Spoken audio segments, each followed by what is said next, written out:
నమస్కారం సుధీర్ సార్. నమస్కారం అండి. ప్రస్తుతం డిగ్రీ ఫినిష్ చేస్తున్నటువంటి స్టూడెంట్స్ ఎవరైతే ఉన్నారో వాళ్ళు ఈ ఇయర్ ఎండ్‌లోపు గనక సెటిల్ అవ్వాలి అనుకుంటే గవర్నమెంట్స్‌కి సంబంధించినటువంటి అంటే ఆ జాబ్స్‌కి సంబంధించిన నోటిఫికేషన్స్ ఏమేమి రెడీగా ఉన్నాయి?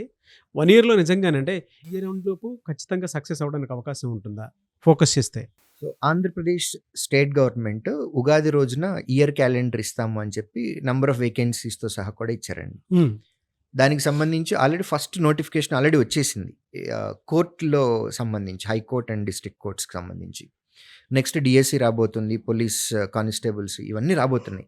గవర్నమెంట్ జాబ్ అంటే ఒకటి గుర్తుపెట్టుకోండి. కేవలం స్టేట్ గవర్నమెంట్ మాత్రమే కాదు. హ్మ్. సెంట్రల్ గవర్నమెంట్ ఇచ్చేవి గవర్నమెంట్ జాబ్సే. పబ్లిక్ సెక్టర్ యూనిట్స్ ఇచ్చేవి కూడా గవర్నమెంట్ జాబ్సే. కాబట్టి ఓన్లీ స్టేట్ గవర్నమెంట్‌ని మీరు దృష్టిలో పెట్టుకోవద్దు. మనం ఏ స్టేట్‌కైనా సరే వెళ్ళి సెంట్రల్ గవర్నమెంట్ ఇచ్చేటటువంటి జాబ్స్ లేదా పబ్లిక్ సెక్టర్ యూనిట్స్ జాబ్స్ మనం అప్లై చేసే రైట్ భారతీయులుగా మనకుంది. కాబట్టి తెలంగాణ స్టేట్‌లో చదువుతున్న డిగ్రీ స్టూడెంట్స్ కేవలం తెలంగాణ గవర్నమెంట్ ఇచ్చే నోటిఫికేషన్స్ వెయిట్ చేయొద్దు. హ్మ్. Same applies for Andhra students. Central government అయినా, పబ్లిక్ సెక్టర్ అయినా మనం ఎక్కడికైనా సరే వెళ్ళి అప్లై చేసి ఆ స్టేట్‌లో ఉద్యోగం చేసేటటువంటి రైట్ బై బర్త్ మనకుంది. కాబట్టి నోటిఫికేషన్స్ రెగ్యులర్‌గా ఉన్నాయి. స్టేట్ గవర్నమెంట్ ఇవ్వట్లేదు ఇవన్నీ చెప్పొద్దు. సాకులు మాత్రమే. హ్మ్. ఏ ఎగ్జామ్‌లో అయినా సరే ఫస్ట్ ఇప్పుడు డిగ్రీ ఫైనల్ ఇయర్ అయిపోతుంది.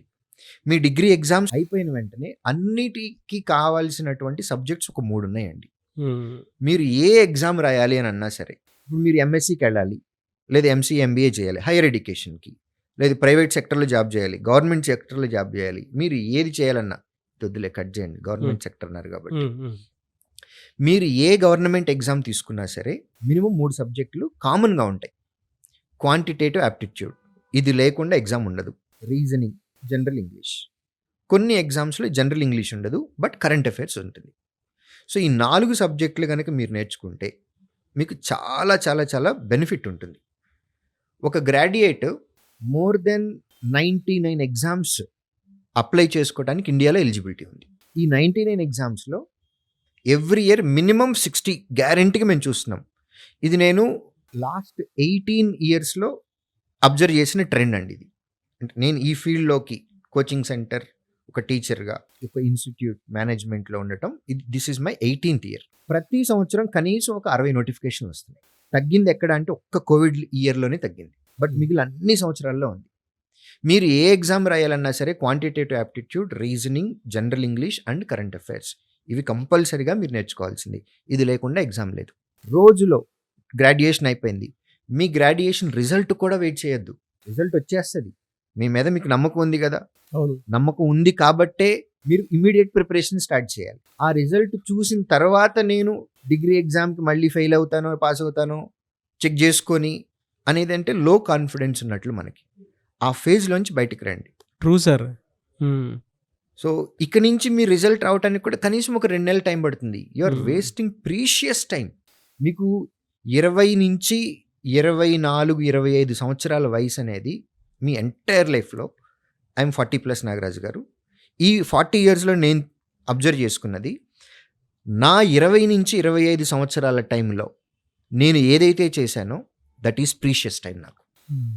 మీరు మీ జీవితం 25 ఇయర్స్ తర్వాత మీ నెక్స్ట్ లైఫ్ ఎలా ఉంటుంది అనేది డిసైడ్ చేసేది మీరైనా సరే మీరు కావాలంటే ఒకసారి ఆలోచించుకోండి.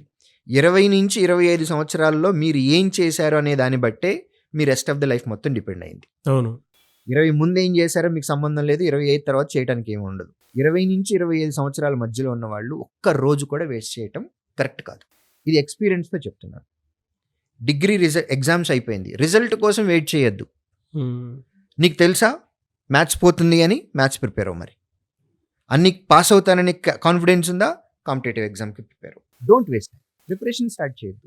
మనకి చాలా కంటెంట్ ఉందండి. ఓన్‌గా ప్రిపేర్ అవ్వాలి. నీ దగ్గర సోర్స్ లేదు. ఇది ఫైనాన్షియల్ సోర్స్ కానివ్వండి, లేకపోతే లెర్నింగ్, మీకు గైడెన్స్ సోర్స్ కానీ ఏమీ లేవు. You have social media, content ఉంది. టైం ఎక్కువ పడుతుంది ఆబ్వియస్‌గా. ఒక ప్రాపర్ టీచర్ ఉన్నప్పుడు, ఒక గైడ్ ఉన్నప్పుడు మీరు తయారయ్యే విధానము, మీ సొంతగా తయారయ్యే విధానం రెండిటికి డిఫరెన్స్ ఉంటుంది కొంచెం. But at least start the work.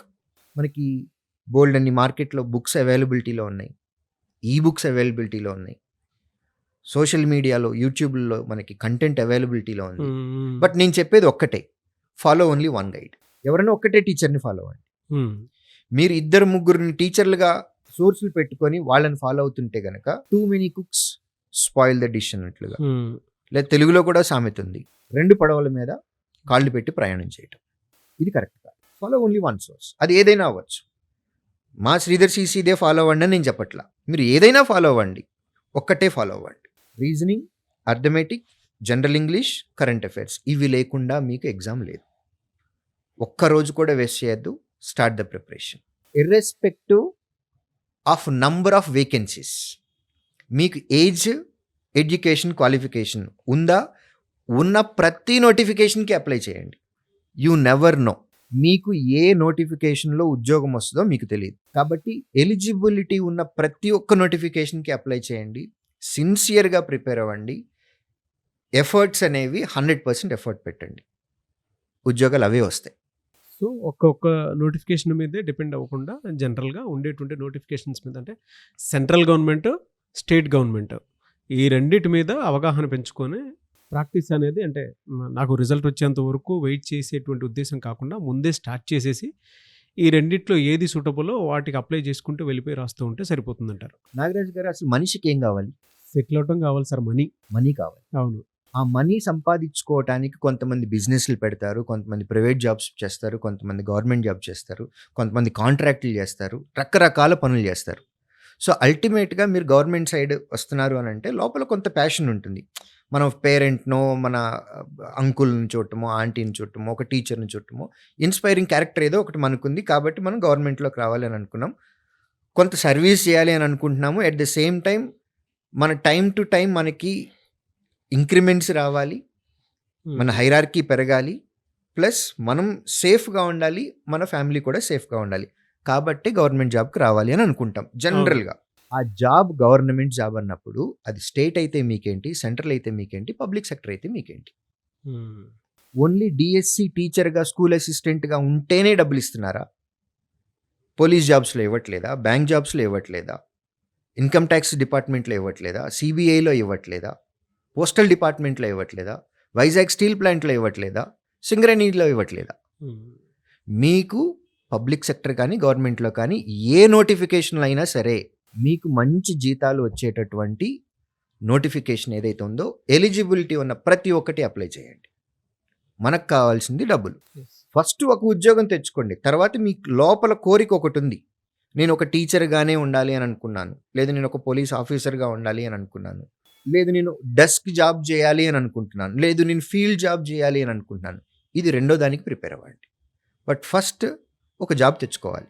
కాబట్టి మీకు ఏ ఎగ్జామ్లో అయినా సరే నేను చెప్పిన సబ్జెక్టులు గ్యారంటీ. ఇవి ఇమ్మీడియట్గా డిగ్రీ అయిపోయిన ఎగ్జామ్స్ అయిపోయిన వెంటనే ప్రిపరేషన్ స్టార్ట్ చేయండి. సిలబస్ని 3 to 4 monthsలో కంప్లీట్ చేసుకోండి. మీకు ఎలిజిబిలిటీ ఉన్న ప్రతి నోటిఫికేషన్కి అప్లై చేయండి. సిన్సియర్గా ప్రాక్టీస్ చేయండి, హార్డ్ వర్క్ చేయండి, ఇష్టంగా పని చేయండి, మాక్ టెస్టులు రాయండి. ఎఫర్ట్ అనేది 100% పెట్టండి. ఉద్యోగం ఆటోమేటిక్గా అదే వస్తుంది. ఫస్ట్ ఉద్యోగం తెచ్చుకోండి, ఫస్ట్ ఉద్యోగం ఫ్యామిలీ కోసం, రెండో ఉద్యోగం మీకోసం తెచ్చుకోండి. మీకు లోపల ఏదైతే కావాలి అని అనుకుంటున్నారు, మీ స్కిల్ సెట్ ఏదైతే ఉంది అని అనుకుంటున్నారు, మీకు ఇష్టమైన పని ఏదైతే అనుకుంటున్నారో అది రెండో ఉద్యోగంలో చెక్ చేసుకోండి. Very good information sir. Thank you so much sir. Thank you.